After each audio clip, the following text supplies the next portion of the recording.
नमस्कार, स्वागत आहे तुमचे आमच्या चॅनलमध्ये। आवाज महामुंबईचा, शोध बातमीचा, कौल मनाचा। चला तर मग आमचे चॅनल शेअर करा, लाईक करा आणि सबस्क्राइब करा। धन्यवाद।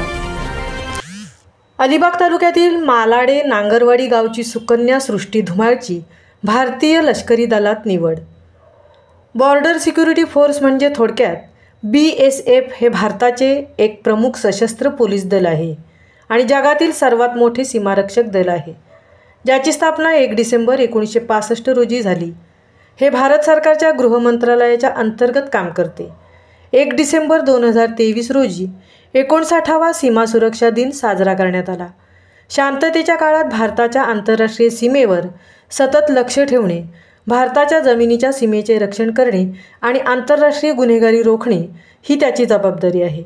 सध्या BSFकडे 192 बटालियन आहेत।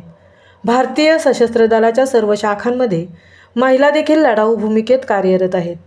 लढाऊ सेवा तसेच अधिकारी म्हणूनही कार्यरत आहेत। सीमा सुरक्षा दल BSF हे एक भारताचे केंद्रीय सशस्त्र पोलीस दलाचा भाग आहे।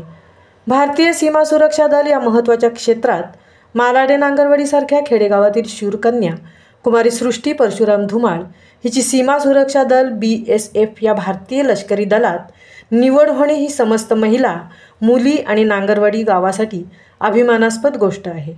सृष्टी धुमाळ हिचे प्राथमिक शिक्षण जिल्हा परिषद शाळा मालाडे येथे, माध्यमिक शिक्षण KES भिलजी बोरगर येथे, तर यापुढील उच्च शिक्षण SSOSP college of diploma engineering Nagothane येथे सिव्हिल डिप्लोमापर्यंतचे शिक्षण तिने घेतले।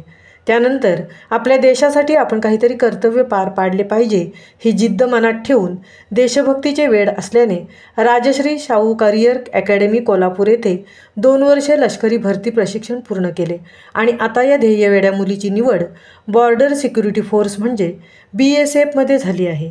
सृष्टीच्या घरातील वातावरण हेच मुळे राष्ट्रप्रेम प्रेरित असे आहे, कारण धन्य तिचे आईवडील ज्यांनी आपली लेक सीमेपल्ल्याड तिची रवानगी केली आहे। खरं तर सृष्टीने ही देशभक्तीची प्रेरणा आपला चुलत भाऊ नयन धुमाळ याच्याकडून घेतली, कारण तोही सैनिक आहे। सृष्टी आणि तिचा चुलत भाऊ नयन यांनी रुळलेल्या वाटेवरून न जाता स्वतःची वेगळी ओळख निर्माण केली।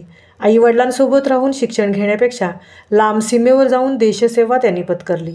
कोणत्याही आईचे फक्त सुपुत्र देशसेवा करू शकतात असे नाही, तर मुली देखील शौर्य, वीरता, शूरता अंगी बाणून देशसेवेच्या कर्तव्यासाठी रुजू होऊ शकतात, हे समाजाला सृष्टीने दाखवून दिले।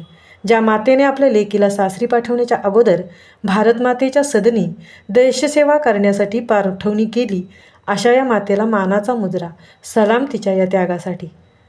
आवाज महामुंबईचा चॅनेलसाठी तृप्ती भोईर, नांगरवाडी, अलिबाग।